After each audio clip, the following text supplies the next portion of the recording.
하루의 끝자락에서 만나는 아로TV.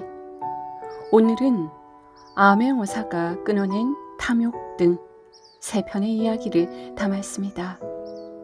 옛날 이야기와 함께 꿀잠 주무시기 바랍니다. 암행어사는 자신의 신분을 감추고 길 위에 있었습니다. 찢어진 가세, 허름한 도포차림, 누가 보아도 또돌이 선비 하나일 뿐이었죠. 그가 그 고을에 들어설 무렵 하늘은 맑았으나 땅은 쩍쩍 갈라져 있었습니다. 흉년이란 것이 늘 그렇죠. 비가 오지 않는다고 바로 드러나는 것이 아니라 먼저 사람의 얼굴부터 말라갑니다. 고을 어귀에서 노파 하나가 그를 힐끗 바라보았죠. 선비님은 어디서 오셨소? 암행어사는 잠시 걸음을 멈췄어요. 그리고 평범한 나그네처럼 대답했습니다. 그냥 길 가다 들렀습니다. 아이고, 길 가다가 들른 데가 하필이면 여기요. 요즘 이 고을은 사람 사는 데가 아닙니다. 그 말이 끝나기도 전에 마을 안쪽에서 거친 고함 소리가 터져 나왔습니다. 야! 어서 내놓지 못해! 사람들이 하나 둘 그쪽으로 몰려갔고 암행어사도 조용히 그 뒤를 따랐어요. 마당 한가운데 누런 소 한 마리가 밧줄에 묶여 있었습니다.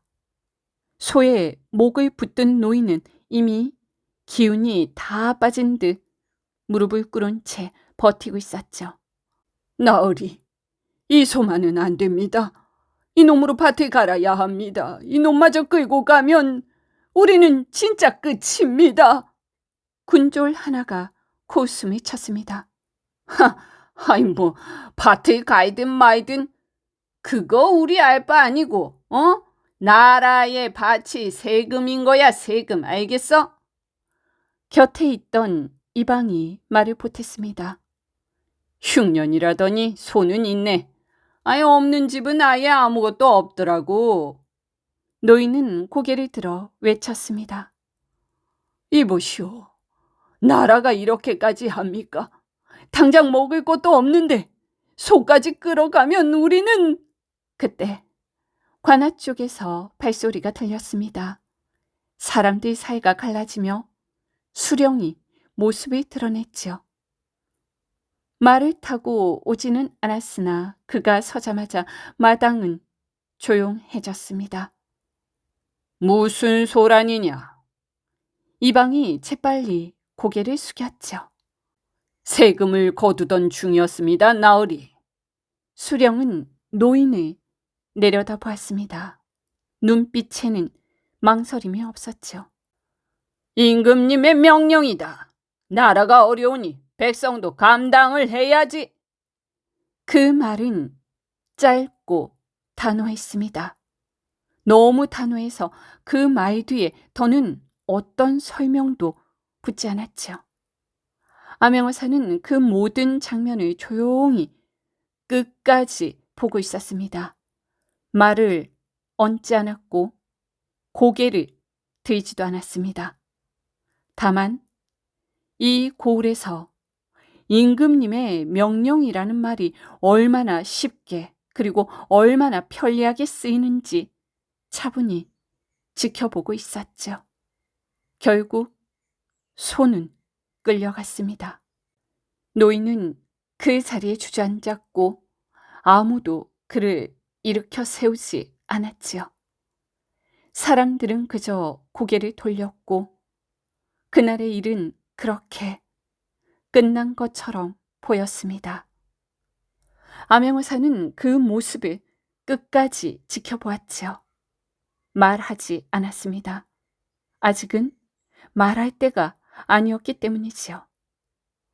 그날 밤 그는 주막에 들었습니다. 불빛은 어두웠고 술 냄새보다 먼저 묵은 한숨이 방 안에 깔려 있었어요. 주모가 물을 내오며 주변을 한번 살핀 뒤 낮은 목소리로 말했습니다. 선비님, 괜히 남의 일에 나서지 마세요. 요즘은 말 한마디 잘못하면 큰일 납니다. 암행어사는 고개를 들지 않은 채 물었습니다. 자주 그런 일이 있습니까? 주모는 잠시 망설이다가 더 낮은 목소리로 대답했죠. 아이고, 거의 매일입니다, 매일. 소 없는 집은 소퇴 빼앗기고 솥 없는 집은 문짝이 뜯겨나갑니다요. 바로 그때 옆자리에서 술을 마시던 사내 하나가 잔을 내려놓으며 끼어들었습니다. 흉년이라지 않소? 아이, 그런데 이상하지 않소? 저쪽 고을은 곡식을 나눠준다더이다. 쉿! 주모가 급히 말을 막았습니다. 아이, 그런 말 하면 안 돼. 암행어사는 천천히 술잔을 내려놓았죠. 왜 안 됩니까? 사내는 그를 한참 바라보다가 씁쓸하게 웃으며 말했습니다. 에이, 여기는 그런 고을이 아니니까요. 그날 밤, 암행어사는 잠을 이루지 못했습니다. 창밖에서는 아이 우는 소리가 바람을 타고 끊어지듯 들려왔죠. 그는 눈을 감은 채 이 고을의 흉년이 어디서 비롯되었는지를 차분히 되짚고 있었습니다. 다음 날에도 그 다음 날에도 암행어사는 고을에 머물렀죠. 일부러 관아 근처를 배회했고 일부러 백성들 곁에 섞여 있었습니다. 사람들은 그를 경계하지 않았고 두려워하지도 않았습니다. 그는 그저 아무것도 하지 않는 선비처럼 보였기 때문이지요. 그러나 그는 보고 있었습니다. 누가 굶고 있는지, 누가 웃고 있는지, 또 누가 나라를 입에 올릴 때마다 자기 집 곳간을 채우고 있는지. 사흘째 되는 날, 관아마당에 사람들이 모였습니다. 그것은 수령의 뜻이었죠. 오늘 안으로 밀린 세금을 정리하겠다는 말에 백성들은 불려나오듯 하나 둘 모여들었어요. 암행어사는 그들의 틈에 섞여 서 있었습니다. 어제와 다를 것 없는 남루한 옷차림이었고 아무도 그를 눈여겨보지 않았죠. 아직은 그래야 했기 때문입니다. 수령은 마루 위에 서서 아래를 내려다보았습니다. 나라가 어렵다. 흉년이라 하나 그렇다고 세금을 면할 수는 없다. 늘 하던 말이었습니다. 그 말은 너무 여러 번 쓰여 백성들은 지긋지긋할 뿐이었죠.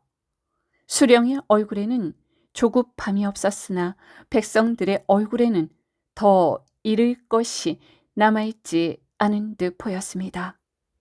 그때 이방이 앞으로 나서며 소리쳤어요. 소가 있는 집부터 앞으로 나오라. 사람들 사이에서 숨죽인 울음이 새어나왔습니다. 그 소리를 들으며 암행어사는 한 걸음 앞으로 나섰습니다. 그만하시오.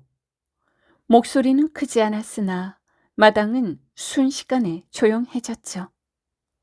수령이 그를 내려다보았습니다. 누구냐? 지나가는 선비요. 수령은 비웃듯 웃었죠. 지나가던 길에 관아이를 끼어들 셈인가? 암행어사는 물러서지 않고 한 걸음 더 다가섰습니다. 세금을 걷는다고 하셨죠? 그런데 그렇다면 묻겠소. 이 고을의 백성 가운데 오늘 밥을 먹은 자가 얼마나 됩니까? 마당에 웅성거림이 일었습니다. 수령의 얼굴이 굳어졌죠. 그건 내가 알 바가 아니다. 그럴 수는 없는 것이오. 암행어사는 천천히 품 안으로 손을 넣었습니다. 그 순간 군졸 하나가 창을 세웠죠. 물러서라! 그러나 그는 멈추지 않았습니다. 품속에서 꺼낸 마패를 높이 쳐들며 외쳤지요. 암행어사 출두요! 그 말이 떨어지자 마당의 공기가 갈라졌습니다. 군졸들의 창끝이 흔들렸고 이방은 저도 모르게 한 걸음 물러섰어요. 수령은 잠시 말을 잃었습니다. 아이, 그럴 리가. 그의 목소리는 처음으로 흔들리고 있었어요. 암행어사는 어명을 소리내어 읽지 않았습니다. 그럴 필요가 없었기 때문이지요. 이미 그는 보고 있었고 듣고 있었으며 기록을 끝낸 뒤였습니다. 이 고을의 수령은 흉년을 핑계로 백성의 재산을 빼앗고 나라에 바칠 곡식을 사사로이 거두었으며 감히 임금님의 명령을 입에 올려 죄를 덮었소. 수령이 다급히 외쳤습니다. 증거가 있소? 암행어사는 고개를 끄덕였습니다. 당연히 있소. 그리고 마당을 천천히 둘러보았죠. 여기 있는 사람들 모두가 증거요. 잠시 침묵이 흘렀습니다. 그 침묵 속에서 수령은 처음으로 아래를 내려다보았죠. 백성들의 눈과 정면으로 마주쳤습니다. 암행어사는 마지막으로 말했습니다. 관복을 벗으시오.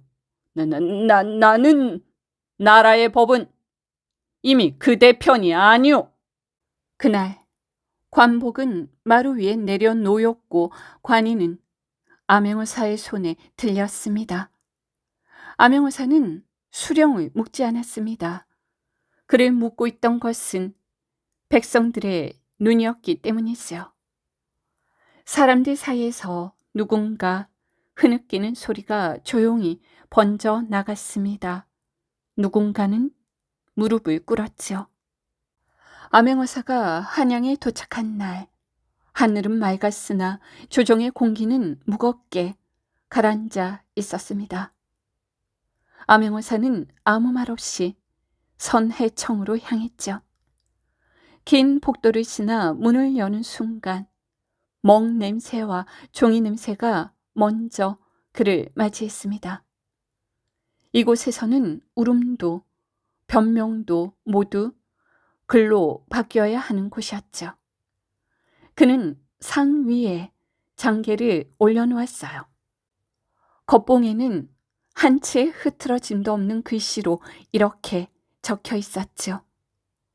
충청도 암흑의 고을수령 행정시태 조사 보고 파견자 암행어사 박도명 일자 아무년 아무월. 호조 판서가 봉투를 열었습니다.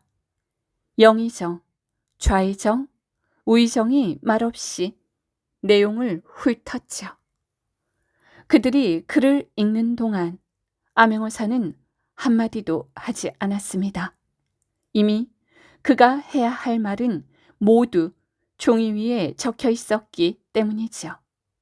봉고을은 흉년이 사실이나 수령은 이를 구휼이 아닌 수탈의 구실로 삼았음. 백성의 소와 솥, 가재 도구를 세금 명목으로 징발하였고 그 과정에서 임금의 명령을 사칭하였음. 좌의정이 장계에서 눈을 떼지 않은 채 말했습니다. 백성들의 증언은? 호조 판서가 곧바로 대답했죠. 모두 일치합니다. 장부도 맞고 현물도 확인되었습니다. 영의정은 한동안 말이 없었습니다. 먹이 마르기를 기다리는 듯 잠시 고개를 숙인 채 있다가 물었죠. 다른 고을은 어떠하였는가? 그제야 암행어사가 입을 열었습니다. 그의 목소리는 낮았으나 아주 분명했지요. 같은 흉년 속에서도 곡식을 나누고 세금을 미룬 고을이 있었습니다. 그 말이 떨어지자 회의의 공기가 미묘하게 흔들렸죠. 우의정이 조심스럽게 말을 이었습니다. 그렇다면 기준은 분명해졌군요. 영의정은 고개를 끄덕였죠. 그리고 말없이 붓을 들었습니다. 판결. 아무개 고의 수령 김도말은 흉년을 틈타 백성을 착취하고 국가의 명을 사사로이 왜곡하였으므로 즉시 파직한다. 전 재산을 몰수하여 백성 구휼에 충당할 것이며 본인은 제주도로 귀양 보낸다. 붓이 종에서 떨어지는 소리가 방 안에 또렷이 울렸습니다. 그 소리는 크지 않았으나 한 사람의 삶을 꺾기에는 조금도 부족함이 없었죠. 이윽고 다른 문서가 펼쳐졌습니다. 포상교지. 흉년 속에서도 백성을 먼저 살린 수령에게는 그 뜻을 가상히 여겨 조정에서 상을 내릴 것이며 해당 고을의 세금은 금년 한 해 면제한다. 좌의정이 문서를 내려다보며 말했습니다. 이렇게 해야 나라가 서지요. 여의정은 잠시 붓끝을 바라보다가 조용히 답했습니다. 나라는 말이요.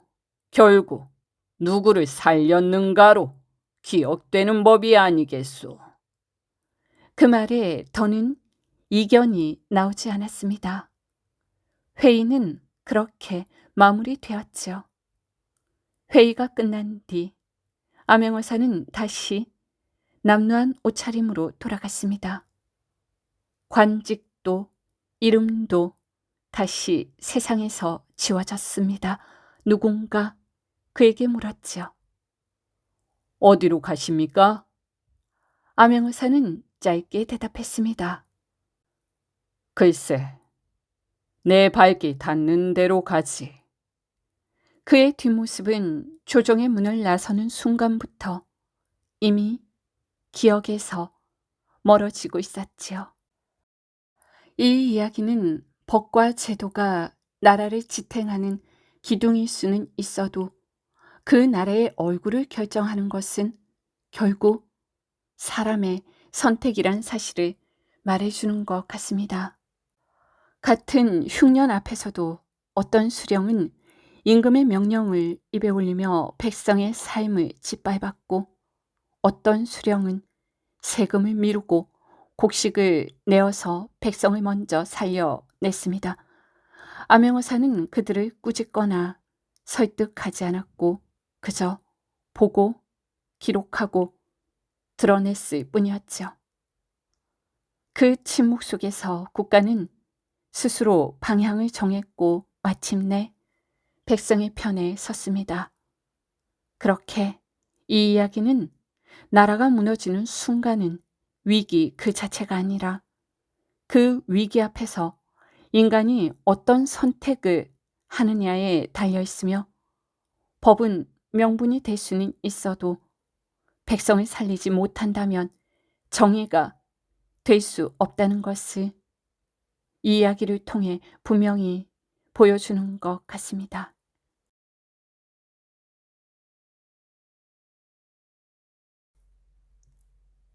아침부터 어머니의 화통 삶아 먹는 목소리에 먼저 깼습니다. 사람을 깨우는 소리가 아니라 소틀 뒤엎는 소리였죠.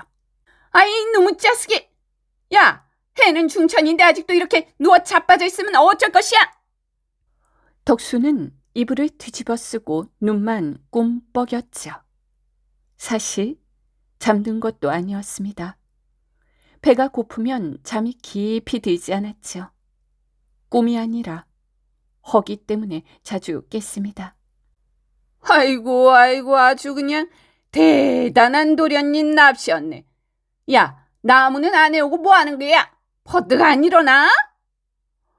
어머니는 늘 이누무 자숙으로 하루를 시작했습니다. 덕수의 이름을 부른 적이 언제였는진 덕수도 잘 기억이 나지 않았죠. 덕수는 마루에 앉아 신을 끌어당기며 말했습니다. 아이, 지금 가려고 했어요. 지금? 지금이 언제야, 지금이? 어머니는 벌써 화루를 뒤지며 무언가를 긁어냈어요. 남은 게 없다는 걸 알면서도 꼭 한 번은 확인했죠. 아이고, 이놈의 짜스가 글 배운다는 놈들이나 지금이니 나중이니 따지지. 우리는 퍼뜩퍼뜩 안 움직이면 밥도 없어. 알어? 말은 그렇게 사납게 했지만 어머니는 덕수의 발을 흘끗 보더니 중얼거렸어요. 아유, 저 파이 시릴 텐데. 아유, 저놈의 신은 또 저렇게 다 헤어져 버렸네. 그러고는 다시 소리를 높였죠. 아이고, 내가 전생에 무슨 죄를 지어서 이놈의 자식을 낳았을까? 그 말이 나올 때쯤이면 덕수는 이미 살인문에 나서고 있었습니다. 어머니는 늘 저렇게 말하면서도 덕수가 안 보일 때까지 살인문 앞에 서 있었죠. 문을 나서며 덕수는 생각했습니다. 아휴, 그래도 오늘은 어제보다 덜 혼났네. 이누무 자숙이라는 말 속에 어머니는 오늘도 덕수를 내보냈죠. 나무를 하러 가는 길은 늘 같았습니다. 집을 나서서 골목을 하나 돌아가면 송동 골짜기가 나오고 거기서부터는 흙길이었죠. 그날도 별다른 건 없었습니다. 다만 소리가 하나 들렸죠. 땡! 쇳소리였습니다. 아침마다 듣던 솥소리도 아니고 장터에서 들리던 그런 소리도 아니었습니다. 괜히 귀에 걸리는 소리였죠. 뭐지? 덕수는 나무찜을 쥐고 잠깐 멈춰 섰습니다. 땡! 이번엔 더 분명했습니다. 소리는 멀지 않은 곳에서 났죠. 정확히 말하면 골짜기 너머에 새로 세운 큰 집 쪽이었어요. 저기 뭐야? 뭐 한대? 앞서 가던 아이에게 물었죠. 소당이래. 소당? 응, 옆집 아저씨가 연 거. 덕수는 고개를 갸웃했습니다. 옆집 아저씨라면 말수가 적고 늘 같은 옷을 입던 사람이었죠. 이름은 몰랐습니다. 다들 그냥 수복이라고 불렀어요. 근데 이상해. 아이 하나가 덧붙였어요. 뭐가? 사랑방이 아니라 강당이래. 강당이 무엇인진 잘 몰랐지만 왠지 커 보였습니다. 그리고 또 하나 이상한 게 있었죠. 노비라며? 누가? 그 아저씨. 그 말에 다들 잠깐 조용해졌어요. 노비가 서당을 연다는 건 덕수 같은 아이도 이상하다고 느낄 만큼 별난 사건이었죠. 땡! 쇳소리가 또 울렸습니다. 그 소리를 들으니 배가 먼저 반응했죠. 왜 그런지는 덕수도 몰랐습니다. 그냥 밥 먹으라는 소리처럼 들렸어요. 그래도 애들은 많이 간대. 왜? 글을 잘 가르친다나 봐. 덕수는 나무찜을 다시 고쳐 메었습니다. 글은 밥이 아니잖아. 글은 밥이 아니야. 알겠어? 어머니의 말이 떠올랐습니다. 그런데도 발걸음은 잠깐, 아주 잠깐 느려졌죠. 쇳소리가 멎은 자리에서 사람들 목소리가 낮게 이어지고 있었어요. 그날 덕수는 처음으로 생각했습니다. 저 소리는 나랑은 상관없는 소리일까? 나무를 한 짐 하고 내려오는 길에 그 집 앞을 다시 지나가게 되었습니다. 일부러 그런 건 아니었어요. 송동으로 내려오는 길은 어차피 그쪽으로 나게 돼 있었죠. 마당에 사람들이 서 있었습니다. 작은 꼬맹이도 있었고 덕수보다 조금 커 보이는 형아들도 있었죠. 다들 강당 쪽을 보고 있었는데 덕수는 괜히 발걸음을 늦췄습니다. 그때 그 사람이 나왔습니다. 바로 그 수복이라는 옆집 아저씨였죠. 말수가 적은 사람답게 인사도 크게 하지 않았습니다. 그냥 마당에 서서 한번 둘러보더니 말했어요. 너. 덕수는 얼떨결에 고개를 들었습니다. 나무 하는 애지? 고개를 끄덕였죠. 나무 하는 애라는 말이 틀리지도 않았고 다른 말도 딱히 없었습니다. 짐이 무겁겠다. 예. 그는 잠깐 덕수를 보다가 강당 쪽을 손으로 가리켰어요. 글은 아느냐? 덕수는 바로 대답하지 못했죠. 모른다고 하면 바보 같을 것 같고 안다고 하면 거짓말이었으니 말이죠. 조금요. 입에서 먼저 나왔습니다. 그는 고개를 끄덕였어요. 그래. 조금이면 된다. 그 말이 이상하게 남았습니다. 조금이면 된다는 말은 집에서 한 번도 들어본 적이 없었죠. 배우고 싶으면 와라. 돈이 없는데요.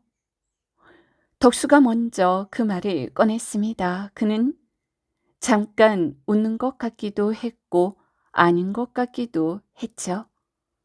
돈은 나중 일이다. 그렇게 말하고는 더 묻지 않았습니다. 덕수가 어떤 놈인지, 집에 누가 있는지도. 덕수는 나무찜을 고쳐매고 그 자리를 벗어났죠. 뒤에서 경쇠 소리가 다시 울렸습니다. 땡! 그 소리가 아침보다 덜 낯설게 들린 이유는 무엇이었을까요? 그날 덕수는 종일 그 말을 생각했습니다. 조금이면 된다. 어머니가 그 말을 들었다면 분명 이렇게 말했을 것이었죠. 이놈의 자식, 조금으로는 밥 못 먹는다. 나무를 내려놓고 집에 들어오니 어머니가 솥 앞에 앉아 있었어요. 솥에서는 아무 냄새도 나지 않았죠. 그래도 어머니는 국자를 들고 있었습니다. 나무는 해왔어요. 그럼 되었다. 그 말로 오늘 할 일의 반은 끝난 셈이었습니다. 덕수는 한참을 서성이다 입을 열었어요. 어머니, 왜? 옆집 아저씨께서 서당을 한대요. 어머니는 국자를 멈추지 않았죠. 그래서 저도 와보라고 하던데요. 그제야 어머니 손이 멎었습니다. 천천히 덕수를 보았죠. 이놈의 짜스. 말투는 낮았고 그래서 더 분명했습니다. 서당이 밥 먹여주냐? 덕수는 미리 생각해둔 말을 꺼냈죠. 그를 알면 뭐? 어머니가 바로 끊어버렸습니다.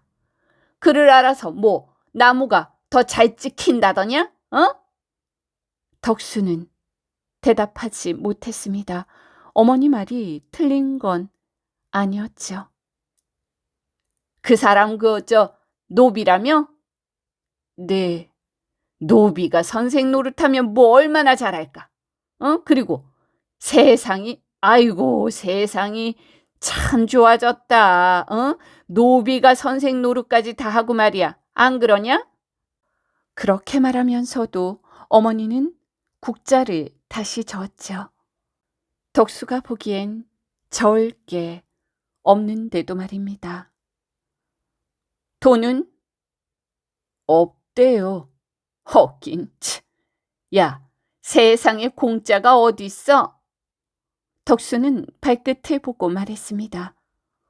조금만 배우면 된대요.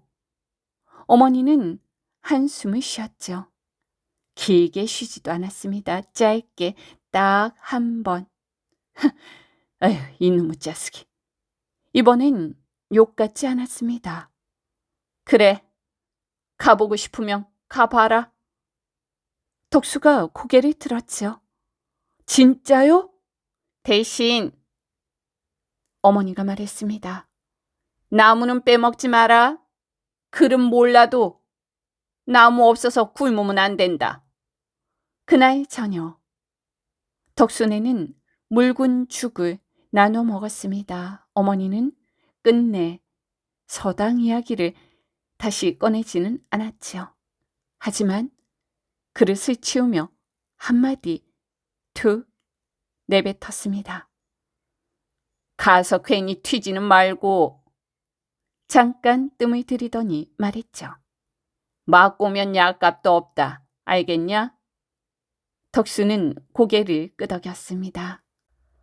다음 날 아침도 평소랑 똑같았지요. 어머니는 화통 삶아 먹는 소리로 덕수를 깨웠고 밥은 없었습니다. 다만 한 가지가 달랐지요. 나무는 오후에 해와. 어머니가 말했습니다. 그리고 아무 일 아니라는 듯 덧붙였죠. 아침에는 거기부터 가보고. 그 말이 나오자마자 덕수는 밖으로 나왔습니다. 혹시라도 어머니가 마음을 바꿀까 봐 신발도 제대로 신지 못했지요.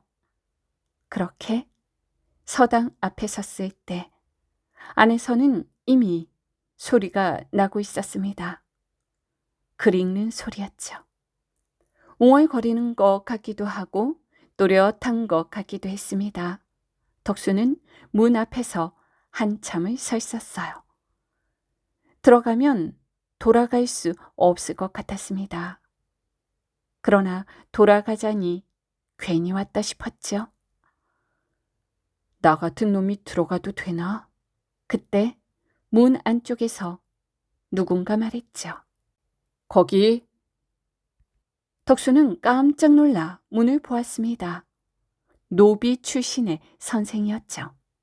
들어올 거면 들어오고 아니면 나무하러 가거라. 그 말이 묘하게 편했습니다. 다그치지도 않았고 붙잡지도 않았습니다. 덕수는 잠깐 고개를 숙였죠. 그리고 문턱을 넘었습니다.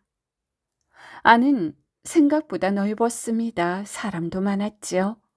덕수보다 옷이 멀쩡한 놈도 있었고 덕수보다 더 허접해 보이는 놈도 있었습니다. 아무도 덕수를 보지 않았죠. 그게 오히려 덕수는 좋았습니다. 선생은 앞에 서서 말했죠. 여기는 잘하는 애도 있고 못하는 애도 있다. 그러고는 잠깐 쉬었다가 덧붙였어요. 그래도 이 집을 나가야 하는 애는 없다. 그 말이 그나이 들은 글자보다 더 오래 남았습니다. 덕수는 자리에 앉았지요. 그리고 처음으로 배고픔 말고 다른 것에 집중했습니다. 서당에서 배운 건 많지 않았습니다. 글자 몇 개, 소리 몇 개. 그래도 머릿속이 좀 시끄러웠지요. 집에 돌아오니 어머니가 마당에서 나무를 쪼개고 있었어요. 덕수가 늦은 걸 보자 이렇게 말했습니다. 아, 이놈의 짜스, 왜 이렇게 늦었어? 서당은 잘 갔다 왔고? 아이고, 나무는 누가 해오냐? 이따가 하려고요. 이따가? 어머니가 도끼를 내려놓았습니다. 이 집에서 이따가는 굶어 죽을 때 쓰는 말이야. 덕수는 괜히 한마디 보탰습니다. 오늘은 글자를 배웠어요. 그래서 손으로 쓰는 거요. 어머니는 덕수를 위아래로 훑어보았죠. 손은 평소에도 많이 쓰잖아. 밥 달라고 할 때도 쓰고 뭐 이러저러하게 많이 쓰지 않아? 덕수는 그 말이 조금 억울했습니다. 그거 말고요. 이렇게 생긴 글자요. 덕수는 바닥에 손가락으로 글자 하나를 그렸어요. 제대로 쓴 것도 아니었습니다. 어머니가 한참 보더니 말했죠. 야, 그게 뭐냐? 글자요. 아니, 어머니가 고개를 저었죠. 그건 닭 발자국인데? 아이코야, 덕수는 얼굴이 화끈해졌습니다. 선생님은 잘 썼다고 안 혼났어요. 에휴, 그 사람이 혼내면 장사 망하는 거고. 어머니가 바로 받았죠. 나는 혼을 내야 네가 움직이지. 그러더니 다시 도끼를 들며 덧붙였습니다. 글자 배워서 좋다. 근데 그 글자로 나무는 못 찍지? 네, 못 찍어요. 그래, 그럼 됐다. 그 말로 이야기는 끝난 줄 알았습니다. 그런데 어머니가 도끼질을 하다 말고 말했어요. 근데 네, 아까 그 닭 발자국 네? 내일도 가면 조금은 나아질 것 같으냐? 덕수는 대답하지 않았습니다. 괜히 웃음이 나서 말이지요. 그날 밤 어머니는 여느 때처럼 말했습니다. 이놈의 짜스, 내일도 늦으면 알아서 해. 그 말은 내일도 서당에 가도 된다는 뜻으로 들렸죠. 며칠쯤 지나자 어머니가 먼저 물었습니다. 글쎄, 묻는다기보다는 그냥 던진 것이었죠. 요즘 왜 이렇게 나무를 빨리 해오냐? 덕수는 괜히 도끼 자루를 고쳐주었습니다. 그냥요. 그냥은 굶는 놈들이 쓰는 말이야. 잠깐 뜸을 들이더니 어머니가 덧붙였죠. 서당 가서 뭐라도 배웠냐? 덕수는 괜히 솔직해졌습니다. 글자요. 그걸로? 네. 어머니는 코웃음을 쳤죠. 아이, 글자로 배를 채우면 세상이 진작 망했겠다. 덕수는 말없이 나무를 내려놓았습니다. 그때 골목에서 누군가 큰 소리로 말했죠. 야, 그 노비서당 말이야. 어머니가 바로 끼어들었습니다. 야! 남의 집 담장 앞에서 입 함부로 놀리지 마. 그 사람은 머쓱해져서 말을 낮추었죠. 아니, 그냥 좀 말이 좀 도는 것 같아서. 어머니는 돌아서며 말했습니다. 도는 말 중에 먹을 말 하나라도 있으면 가져와 봐. 그 말에 사람들이 웃었죠. 집에 들어와서도 어머니는 투덜거렸습니다. 에휴, 그 인간도 참 팔자 사납다. 누가요? 아이, 그 선생. 왜요? 노비면 노비답게 조용히 살지. 왜 애들을 모아놓고 괜히 튀어? 그러고는 덕수를 흘끗 보았죠. 너 말이야. 네. 사람들 앞에서 그 인간 욕은 내가 한다. 예? 네가 하면 괜히 찍힌단 말이야. 내가 할 테니 너는 입 다물고 있어. 알았냐? 덕수는 그 말이 무슨 뜻인지 다 알지는 못했지만 어머니가 덕수 대신 욕을 가져간다는 건 알았습니다. 그날 밤 어머니는 평소처럼 말했죠. 이놈의 자스. 내일도 가면 가고. 그리고 아주 작게 덧붙였죠. 너 괜히 말 많아지지는 마라. 덕수는 고개를 끄덕였습니다.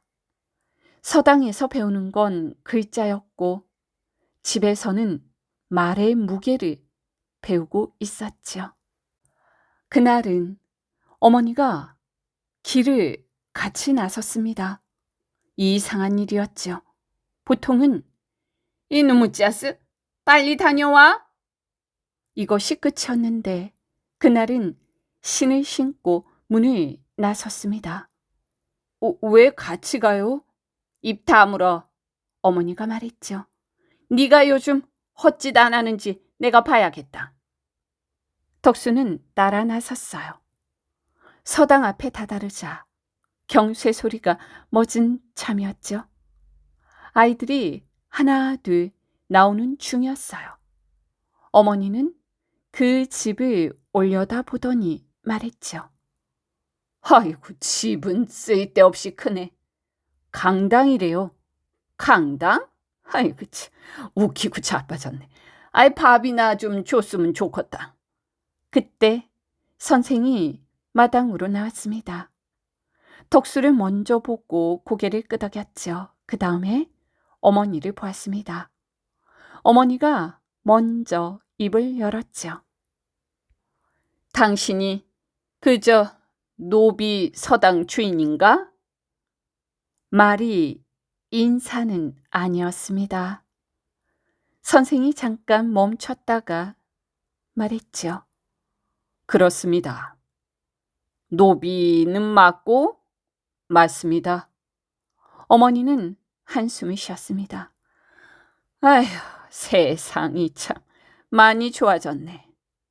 그러고는 덕수를 가리켰죠. 이놈의 자식 데리고 뭐 하자는 거요? 선생은 덕수를 보지 않고 말했습니다. 글을 가르칩니다. 글? 하, 아이, 글이 뭐. 이 자식 배 채워주면 내가 당신한테 절이라도 하지. 선생은 바로 대꾸하지 않았죠. 그러다가 조용한 소리로 말했습니다. 배는 제가 못 채웁니다. 어머니가 고개를 끄덕였어요. 아이, 그건 솔직하네. 잠깐 침묵이 흘렀죠. 그 사이에 바람이 불었습니다. 그래도 선생이 덧붙였어요. 이 아이가 자기 이름을 제대로 쓰는 날은 옵니다. 어머니는 덕수를 흘끗 보았죠. 그리고 말했습니다. 아휴, 그날이 오면 내가 욕을 반으로 줄이지. 그 말에 선생은 처음으로 웃었죠. 아주 잠깐 어머니는 돌아서며 말했습니다. 이놈의 자식. 왜? 그 입에 와서 사람 흉내라도 내면 다행이다. 덕수는 고개를 끄덕였습니다. 욕이 오갔지만 그날 덕수는 처음으로 어머니가 덕수를 선생에게 맡겼다는 느낌이 들었죠. 그러던 어느 날부턴가 경쇠 소리가 짧아졌습니다. 전에는 땡 하고 한 번 더 울렸는데 그날은 한 번 울리고 끝이었죠. 아이들도 줄었습니다. 어제까지 옆에 앉아있던 놈이 안 왔고 그 다음 날엔 또 다른 놈이 안 왔습니다. 걔는 왜 안 와? 몰라. 집에서 못 오게 했대. 덕수는 괜히 손에 힘을 주고 글자를 썼죠. 틀리지 않으려고. 그런데 이상하게 그날은 손이 더 떨렸습니다. 집에 돌아오니 어머니가 먼저 물었죠. 이놈의 자식, 오늘은 왜 이렇게 일찍 왔냐? 사람이 좀 없었어요. 그래? 어머니가 덕수를 보았습니다. 아이, 그럼 잘 된 거네. 북적거리면 시끄럽잖아. 그 말은 위로 같지 않았습니다. 그냥 덮어두자는 말 같았지요. 그날 저녁 어머니는 욕을 덜 했습니다. 이놈의 자식이라는 말이 안 나왔죠. 대신 이렇게 말했습니다. 괜히 나가서 입 놀리지 마라. 네, 듣는 말 있어도 내뱉지 말란 말이야. 덕수는 고개를 끄덕였지만 왜 그런 말을 하는지는 몰랐습니다. 다음 날 서당에 가니 문 앞에 서 있던 아이 하나가 돌아섰습니다. 오해 안 들어가? 오늘은 엄마가 들어가지 말고 그냥 오래. 왜? 그 아이는 어깨를 으쓱했죠. 그냥. 강당안은 조용했습니다. 너무 조용해서 글 읽는 소리가 더 크게 들렸죠.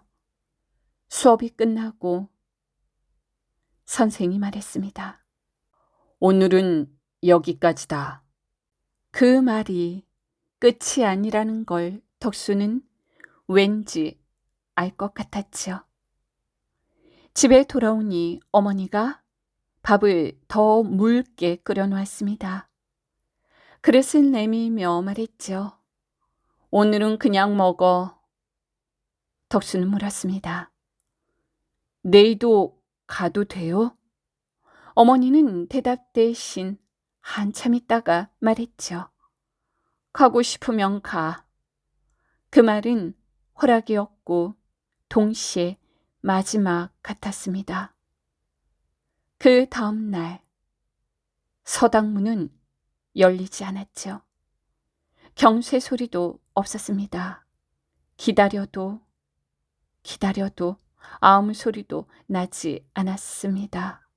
덕수는 문 앞에 잠깐 서 있다가 돌아섰죠. 누가 오지 말라고 한 건 아니었는데 괜히 오래 서 있으면 안 될 것 같았습니다. 집에 돌아오니 어머니가 나무를 패고 있었죠. 덕수가 빈손으로 들어오자 한마디 했습니다. 오늘은 그리 쉬는 날이냐? 네, 그래. 그게 끝이었습니다. 그날 이후로 서당 얘기는 나오지 않았습니다. 어머니도 묻지 않았고 덕수도 말하지 않았죠. 욕은 다시 돌아왔습니다. 이놈의 짜스, 나무는 왜 이렇게 적어? 아, 이놈의 짜스 참. 밥 먹고 멍하니 있지 말라고 했지. 아이코야, 다 똑같았습니다. 그런데 덕수는 알았죠.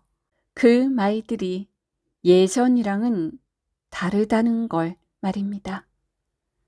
나무를 하다 말고 덕수는 바닥에 글자를 하나 썼습니다. 비 오는 날 흙 위에 쓰면 금방 사라지는 글자였죠. 어머니가 그걸 보고 말했습니다. 또 닭 발자국 그리네. 덕수는 웃었죠. 이제 닭은 아니에요. 아이, 뭐 그래봤자지. 그날 밤 덕수는 자신의 이름을 천천히 써보았습니다. 틀렸지만 지우지 않았죠. 어머니는 불을 끄며 말했어요. 이놈의 짜스. 그리고 아주 작게 덧붙였죠. 그래도 사람은 돼야지. 덕수는 그 말이 서당에서 들은 어떤 말보다 오래 남을 것 같았습니다. 경쇠 소리는 사라졌지만 손에 남은 글자는 지워지지 않았지요. 나는 장학수다. 아이들에게 내 이야기를 한 적이 없다. 노비였다는 말도 성균관에서 어떤 일을 했는지도 굳이 말하지 않았다. 아이들에게 중요한 건 그런 게 아니었기 때문이다. 아이들은 대개 배가 고팠고 배고픈 아이는 설명을 듣지 않는다.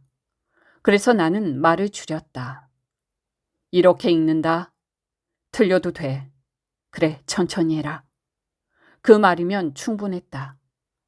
사람들은 나를 선생이라 불러주었다. 그 말이 어색하지 않았던 적은 한 번도 없었다. 나는 여전히 노비였고 다만 종을 치는 쪽으로 자리가 바뀌었을 뿐이었다. 그 아이를 처음 봤을 때도 그랬다. 나무를 맨 아이였다. 손보다 짐이 먼저 보이는 아이는 되게 오래 버틴다. 아이에게 글을 가르친 건 맞지만 사실은 손을 보았다. 손이 너무 빨리 닳아 있었다. 어미는 거칠었다. 말이 먼저 나오고 생각은 그 다음이었다. 하지만 아이를 데리고 있대 그 여자는 아이보다 먼저 나를 보았다. 노비 맞고? 맞습니다. 그 질문엔 욕도 모욕도 없었다. 그저 계산이었다.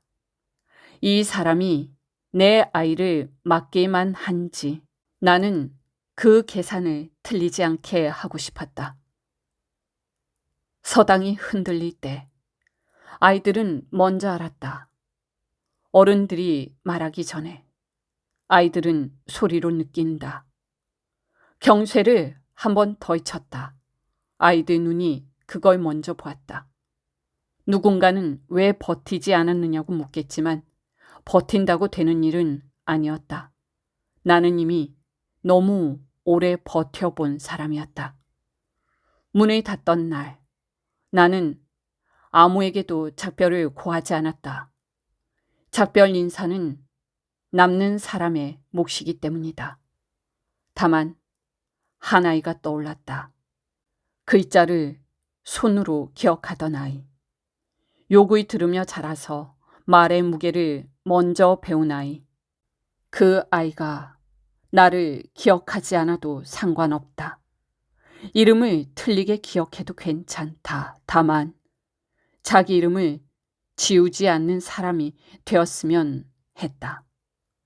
나는 서당을 닫았고 아이들은 다시 각자의 삶으로 흩어졌다. 그게 전부였다. 가르친 사람에게 남는 건 늘 그 정도다. 이 이야기는 아주 가난하고 사소한 하루들 속에서 사람 하나가 조금 달라지는 순간을 보여주는 것 같습니다. 욕부터 튀어나오지만 등을 돌리지 않는 어머니, 말이 적고 최선을 다한 선생, 정학수, 그리고 배고픔과 함께 자라며 글자를 손으로 기억한 아이, 덕수를 통해 이야기는 이렇게 말하는 것 같습니다. 배움은 삶을 단번에 바꾸지 않는다. 글을 배운다고 밥이 생기지도 않고 선생을 만난다고 신분이 달라지지도 않는다. 하지만 배움은 사람이 스스로를 대하는 태도를 바꾼다.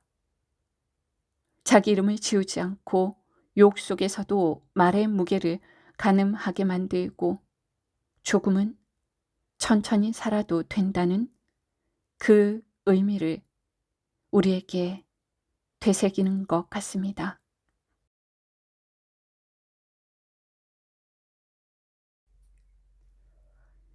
재상의 집 안채는 늘 고요했으나 여종에게 밤은 하루 중 가장 긴 시간이었습니다. 해가 지고 문들이 하나 둘 닫히면 마루를 밟는 발소리 하나에 몸이 먼저 굳어졌죠. 대감은 낮에는 아무 일 없다는 얼굴을 하고 있다가도 밤이 되면 표정과 말을 바꿨습니다. 아무도 모른다. 그 말이 처음에는 속삭임이었고 그 다음에는 명령이 되었으며 마침내는 협박이 되었습니다. 여종의 나이는 17살이었지요. 곱다는 소리는 듣지 못했으나 손이 빠르고 말수가 적어 부인이 늘 곁에 두었습니다. 부인이 잠든 뒤에도 바느질을 하거나 물건을 정리하는 일은 늘 여종의 몫이었죠. 그날 밤도 등잔불 아래에서 시를 읽고 있는데 스르르 방문이 열렸습니다. 대감은 문을 닫아두고 한참을 서 있었죠. 이번에도 그러면 네가 손해다. 여종은 대답하지 않았습니다. 고개를 숙인 채 손을 떨고 있었을 뿐이었죠. 며칠 뒤부터는 물건이 날아왔습니다. 방망이보다 더 무서운 것은 말이었죠. 협박. 끝까지 거절하면 네가 맞아 죽는 건 나도 막아줄 수가 없다. 그 말에 여종은 더는 버티지 못할 것 같았습니다. 그날 밤 아무도 보지 않는 틈을 타 부인 방으로 들어갔습니다. 문 앞에서 한참을 서 있다가 이불 끝을 붙잡고 무릎을 꿇었지요. 마님. 부인은 잠에서 깨어 몸을 일으켰습니다. 여종은 고개를 들지 못한 채 말을 이었어요. 소녀는 갈 곳이 없습니다. 명을 따르면 마님을 배신하는 것이고 거절하면 형장 밑에서 죽을 몸이옵니다. 말이 끝나자 숨이 막힌 듯 소리가 끊겼습니다. 방 안에는 등잔 타는 소리만 남았지요. 그 밤 여종은 처음으로 울음소리를 숨기지 못했습니다.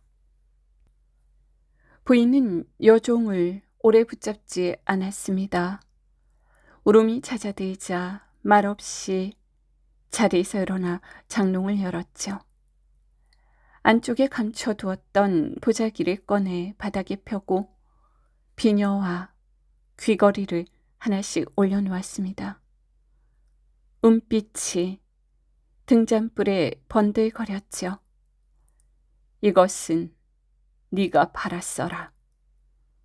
부인은 말이 길지 않았습니다. 망설이면 마음이 약해질 것을 아는 사람처럼. 여종은 무슨 말을 해야 할지 몰라 그대로 엎드려 있었죠. 부인은 미리 지어두었던 옷을 꺼내 겹쳐 올렸습니다. 여기 있으면 다시 불려간다. 오늘 밤이 지나면 더는 돌이킬 수 없을 것이야. 그 말에 여종의 어깨가 크게 한번 흔들렸습니다. 부인은 등을 돌렸다가 다시 돌아서며 덧붙였죠. 살아서 나가거라. 헛되이 죽을 몸은 아니다. 그렇게 닭이 울기 전 대문을 열었습니다. 바람이 찬 새벽이었죠.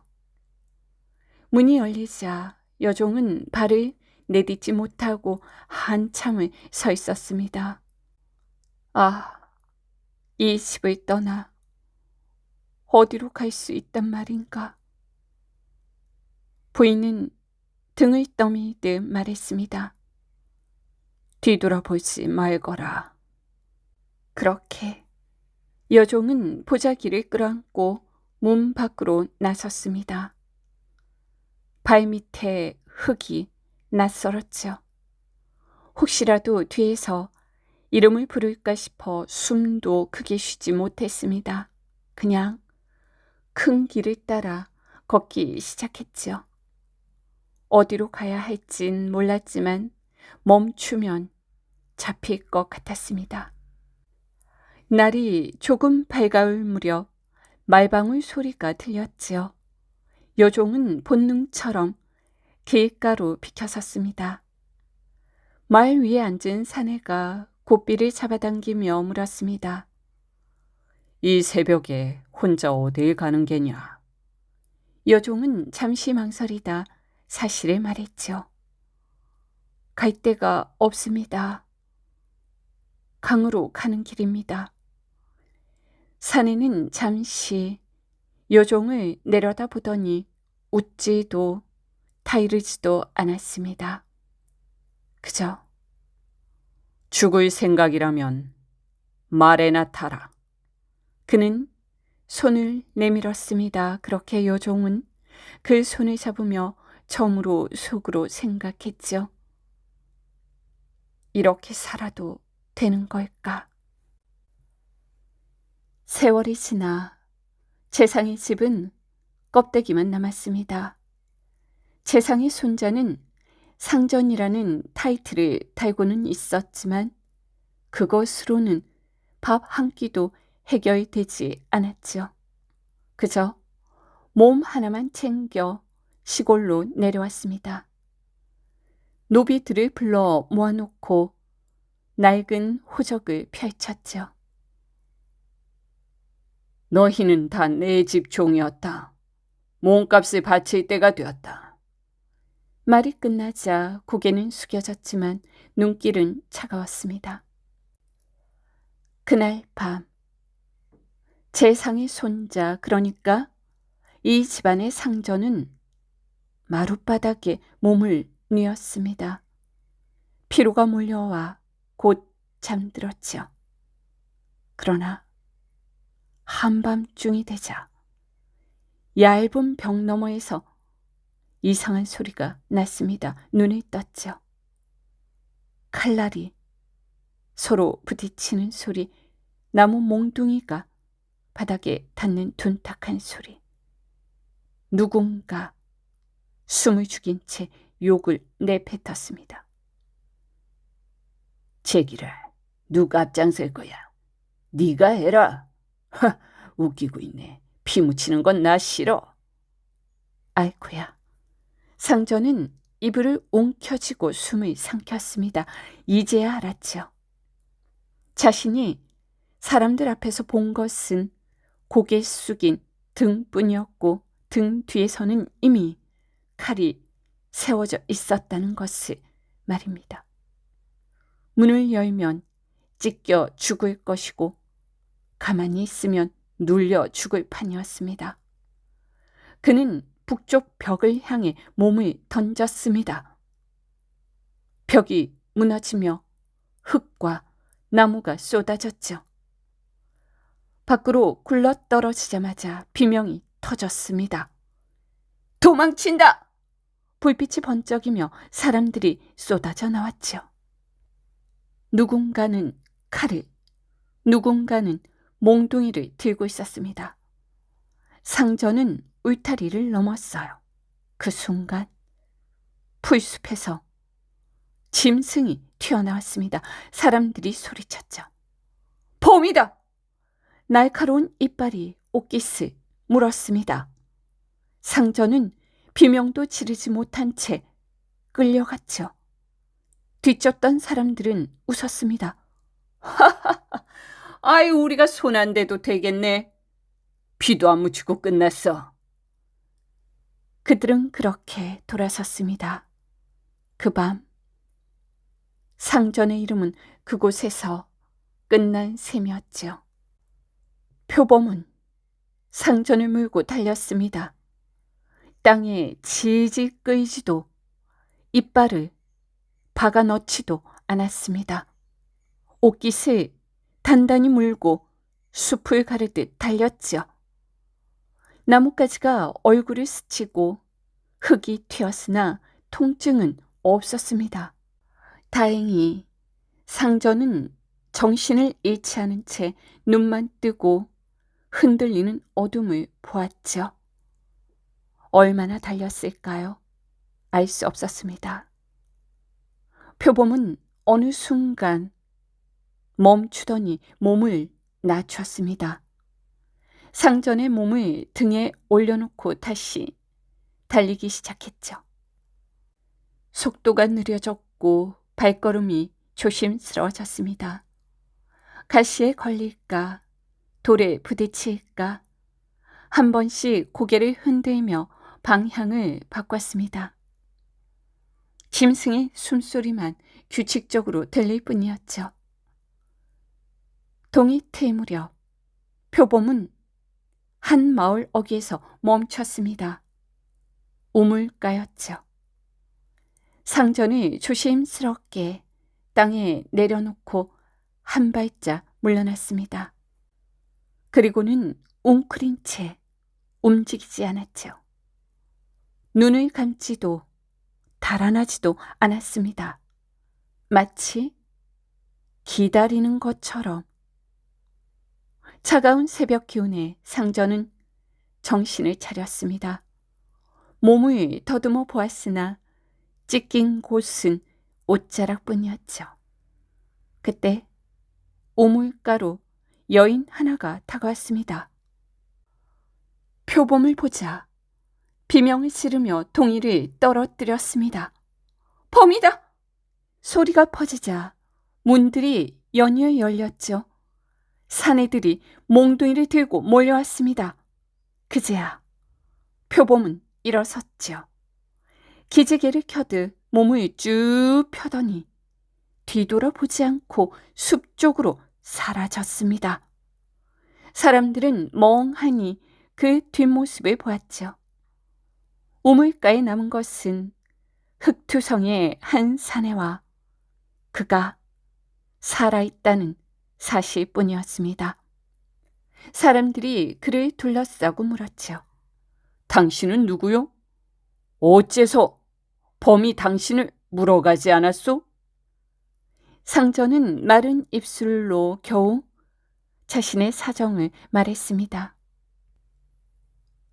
그 이야기를 듣던 노파 하나가 갑자기 그의 얼굴을 오래도록 들여다보았습니다. 혹시 노파의 목소리가 낮아졌습니다. 아명이 그 이름이 아니시오. 상전은 그 말에 몸을 굳혔습니다. 노파는 상전을 안방으로 들였죠. 불을 밝히고 물을 데워 손발에 흙부터 씻겼습니다. 사내의 얼굴을 찬찬히 보던 노파가 낮게 말했죠. 틀림없소. 어렸을 적 얼굴 그대로는 아니나 눈매가 닮았소. 상전은 아무 말도 하지 못했습니다. 그제야 노파가 등을 펴고 말했죠. 내가 재상 때 여종이었소. 마님이 아니었으면 나는 이 세상 사람이 아니었소. 노파는 사정을 묻지 않았습니다. 이미 다 짐작한 얼굴이었죠. 그날 저녁 아들들과 손자들을 불러 세워 상전 앞에 앉혔습니다. 이분이 내 옛 상전이시다. 방 안의 공기가 딱딱하게 굳었습니다. 아들들은 얼굴이 붉어졌고 손자들은 고개를 들지 못했죠. 노파는 그 기색을 보고도 물러서지 않았습니다. 밤이 깊자 아들들 사이에서 불만이 터져나왔죠. 아니 어머니, 저 거지꼴로 나타난 사람은 상전이라 모시라뇨? 노파는 단호하게 잘랐습니다. 내가 받은 은혜는 값으로 따질 게 아니다. 다음 날 노파는 손녀를 불러 단정히 씻기고 옷을 입혔습니다. 이분을 따라가거라. 손녀는 의지 않았지요. 고개를 끄덕였을 뿐이었습니다. 그렇게 혼례는 조용히 치루어졌습니다. 노파는 말과 가마, 노잣똥과 옷가지를 직접 챙겨 주었습니다. 아들 하나를 불러 상전을 호위하게 했죠. 서울까지 모셔다 드리고 편지 받아와라. 며칠 뒤 무사히 도착했다는 편지가 돌아왔습니다. 그제야 노파는 잠자리에 들었죠. 그 후로 해마다 심부름꾼이 올라갔습니다. 쌀이 떨어지면 쌀을 보내고 집이 기울면 돈을 보냈습니다. 노파는 죽을 때까지 그 일을 멈추지 않았죠. 누가 이유를 묻자 이렇게 말했습니다. 은혜는 갚을 때까지 끝난 게 아니오. 이야기는 그렇게 끝났습니다. 누구도 크게 웃지 않았고 누구도 억울하다고 말하지 않았습니다. 다만 한 사람이 받은 은혜를 외면하지 않았을 뿐이었죠. 이 이야기에서 주는 느낌은 통쾌함이나 감동이라기보다는 권력이란 것에 대해서 생각하게 되었습니다. 권력은 밤이 되면 취해지고 약자는 말없이 밀려나는 것일까요? 누군가는 살아남기 위해 도망치고 누군가는 오래도록 받은 은혜를 잊지 못한 채 살아갔습니다. 이야기는 선한 사람이 반드시 잘 된다고 말하진 않는 것 같습니다. 다만 한번 베풀어진 마음은 사라지지 않고 시간을 건너 다른 얼굴로 되돌아온다는 사실을 보여주고 있죠. 잔혹한 장면이 지나간 뒤에도 분노는 부추기지 않았고 기적 같은 구원 뒤에도 환호를 보여주진 않았습니다. 대신 사람의 선택이 남긴 흔적이 수십 년 뒤까지 어떻게 삶을 붙들고 있는지를 담담하게 보여주는 이야기인 것 같습니다.